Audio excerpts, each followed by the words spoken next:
ரெகுலரா மார்க்கெட்ல 1000 ரூபாய்க்கு தான் காய்கறி வாங்குவோம். இந்த வாரம் ரெயின்சிகா பர்த்டே செலிப்ரேஷன் வாரம். சோ ரெயின்சிகா பர்த்டே அன்னைக்கு மீல்ஸ் ஸ்நாக்ஸ் எல்லாம் வரவங்களுக்கு எல்லாம் செஞ்சு கொடுக்கணும். சோ ரெகுலரா காய்கறி வாங்குறத விட இன்னைக்கு அதிகமா வாங்கிட்டோம். ஓகே, ரெயின்சிகா பாப்பாவும் நானும் ஈவினிங் ரெடி ஆயிட்டு பேக்கை தூக்கிட்டு மார்க்கெட்டுக்கு வந்துட்டோம். ரெயின்சிகா மம்மி ஒரு பக்கம் நல்ல தக்காளி எடுத்துக்கிட்டு இருக்காங்க. நம்ம ரெயின்சிகா பாப்பாவும் நல்ல தக்காளி எடுத்து போட்டுட்டு இருக்காங்க.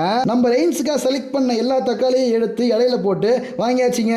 நெக்ஸ்ட் மத்த காய்கறி வாங்குறதுக்கு வேற கடைக்கு வந்துட்டோம். சமையல் செய்யறதுக்கு எது எது எக்ஸ்ட்ரா தேவைப்படும் அப்படின்னு சொல்லிட்டு என் வைஃப் அதுக்காகவே தனியா கணக்கு போட்டு எல்லா பொருளையும் எக்ஸ்ட்ரா வாங்கிக்கிட்டாங்க.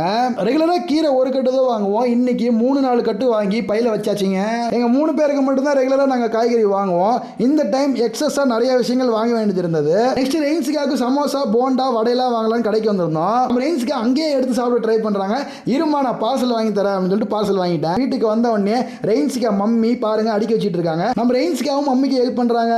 நெக்ஸ்ட் வீடியோல பார்க்கலாம். பை.